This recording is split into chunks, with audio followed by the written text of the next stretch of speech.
iyadoo qayb ay ka tahay toddobaadka qaran ee hawlgalka bulsho xogeynta qaabilsan arrimaha bulsho ayaa kulan ku soo qaban qaabisay xarunta ururka qaran ee haweenka ee NFD.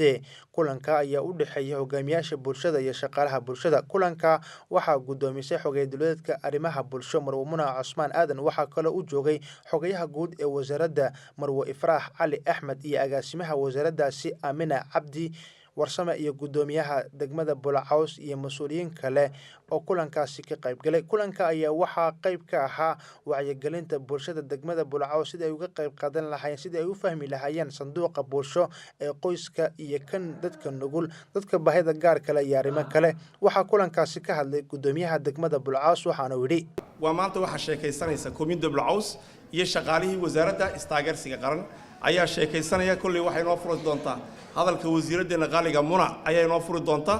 waxa weeyaan waa shaqaale maalin walba ina dhex socda, maalin walba dadka taagta yar sida uu doondoonaya, habeenkii doondoonaya, maalintii doondoonaya. giishayna saddexdeena arrondissement bay ku leeyihiin. xalay waxa la iga soo sheegay shalay galabtii inay Vietnam ku dhex jiraan.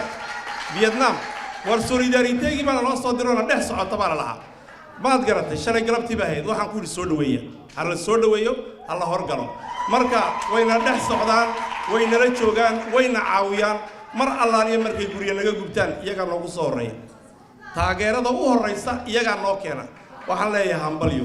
dhanka kale waxaa iyaduna kulankaas ka hadashay xogey dowladka arrimaha bulsho Marwo Muna Cusmaan Aadan oo ka warantay ujeedooyinka kulankan. waxaan ku jirnaa toddobaad aan si caada u leenahay sanadku kolkuu bilaabmo bisha koowaad 15keega inaan sameeyno toddobaad wacyigelina ballaadhina macnays inaan soo bandhigno oo shicibkana la wadaagno hawsha ay wasaaraddu soo qabato hindisaha madaxweynaha dabagalaya lagala dagaalamayo saboolnimada si bulshadeena Djibouti meel kastoo ay dalka ka joogtaba horumarkeega looga shaqeyn lahaa.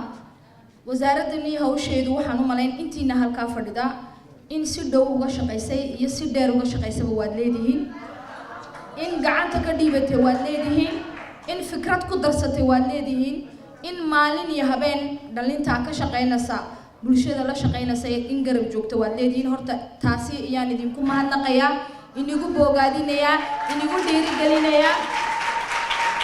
haddaanan idinkani haysanna hawsheedu may socoteen, may muuqateen, shicibka ma nugaadhneen, nidaamka aan u soconnana ma hirgelineen. bulshadayadii wayna fahantay baan leenahay.